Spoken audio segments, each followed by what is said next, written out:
How Tom Bailey moved in the year of 95. We lost our finest fiddler to the richest castle side.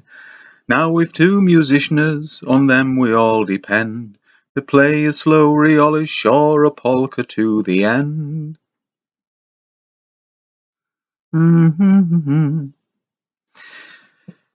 Yeah, well, it's warm enough for me to just have a t-shirt on. And it is 10 to 6 on a Thursday afternoon. I've just had my tea, so I should have really finished swallowing all the bits in my mouth before I started doing this. But if you know me well enough, you'll know I don't give a toss.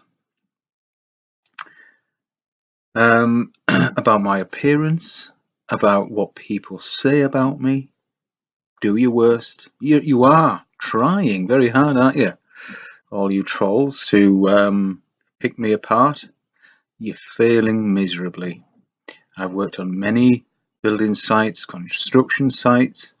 You'd not think I've heard it all before and laughed at it and given the better back, which I'll do to you ugly motherfuckers when I can be bothered. But normally I just can't be bothered with them. Don't feed the trolls. That's the kind of way I look at it, because they'll only revel in it, or I know a lot of them that just run home to mummy, but some of them have to do it for a living. Guess what? That whistling sound is my kettle. Excuse me for a minute.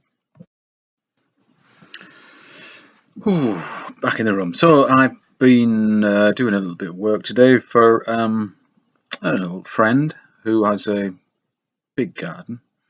Not as big as mine, but it's big. And there's lots of trees in it, and from time to time they need trimming and taking down, some of them thinning out. And he is also self-sufficient in wood. And I've been telling him, as a retired teacher, biology teacher, is his main subject. You know how they do all sorts of stuff.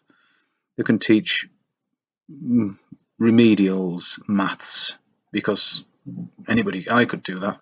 If I could control them, which I probably couldn't. I'd just tell him to sit the fuck down and shut the fuck up. Then he'd be fired. So, but I don't know how or where he gets the inner strength from to do that. But anyway, he's a real nice chap, and his wife is as well. And I gave him today a book that's just been published called 100 Reasons That Water is Not H2O. Because I thought, because I've been telling him he's not living, the Earth's not a spinning ball for 3 years now. And he insists that it is, and we have arguments sometimes. Not, we never fall out. We'll never do that. But we say the F word to each other quite a bit. But anyway, I thought this book, when he will read it, I know he will, and he won't read it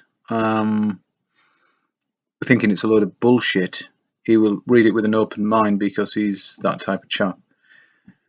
And I just thought it might persuade him to look further into obviously the shape of the Earth, because this book, I would imagine, because I didn't have time to read it myself, but I did flick through it and read a few sentences, and from what it's by Peter and Peter, by the way. You'll know who they are, or you should do, and if you don't, look into them.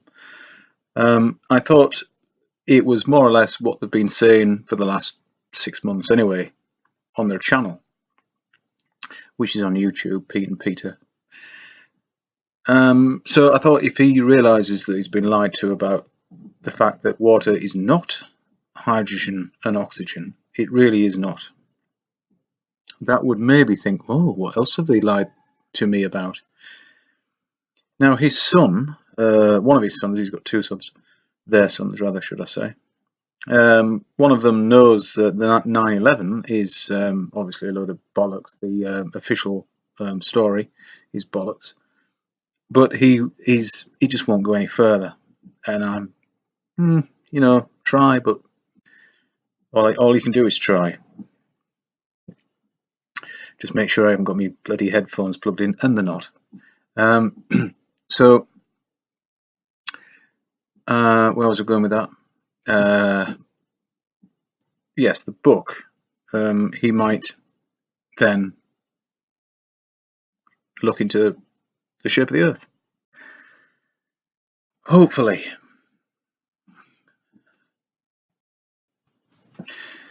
So, talking about comments I get and trolling I get, I am going to, when I get it sorted out, I'm going to highlight some of these people and the nonsense they spout, like this person just saying the Earth's a ball, the Earth's a ball, the Earth's a ball,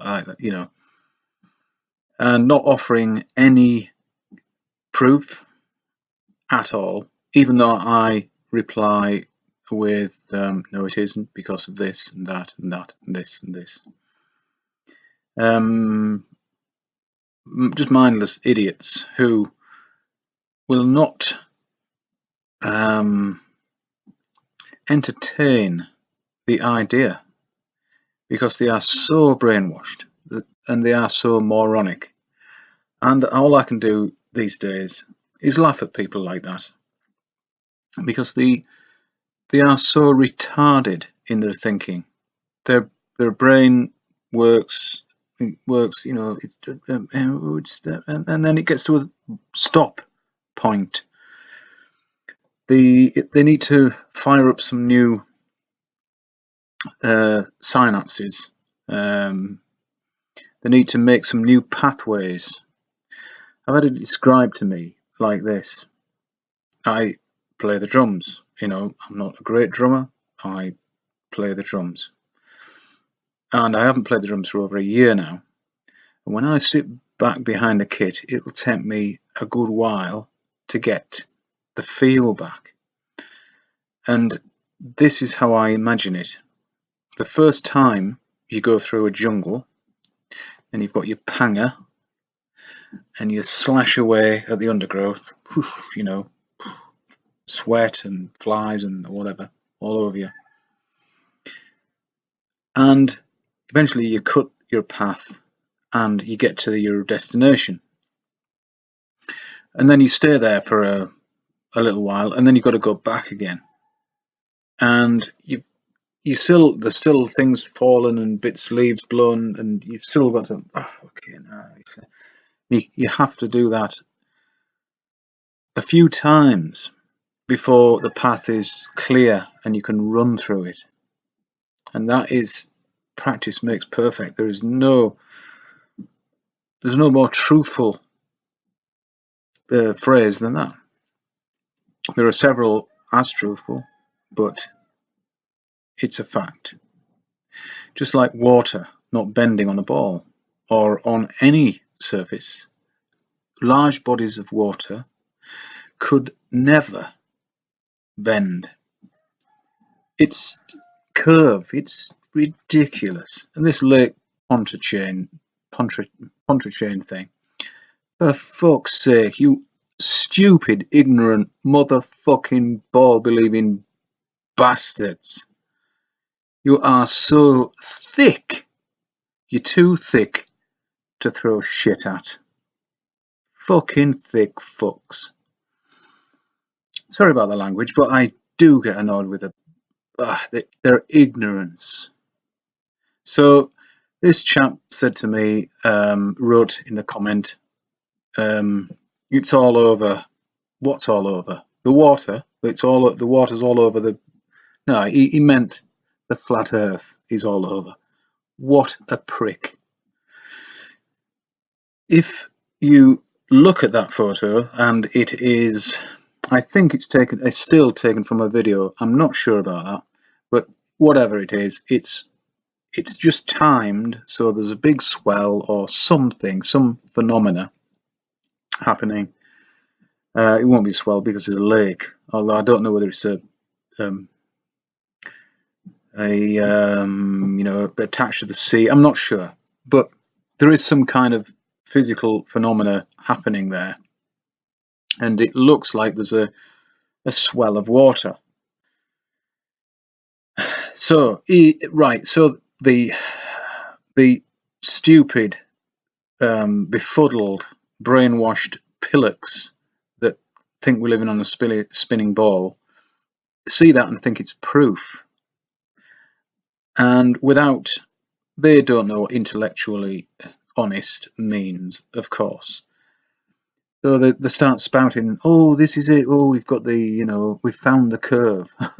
Okay, now, okay, so if you continued that curve, you would live on a cylinder-shaped Earth with a circumference of around 2,000 miles. I sort of, looked at it and did a bit of calculating in my head. That's what it looks like to me. But there's no curve on the horizon. So why don't we see the same curve? If you think that's the size of it, why don't we see the same curve left and right? You're full of shit, and that should be the end of it. Somebody else has been doing some good work recently, although he said he's going to retire from YouTube and he's writing a book.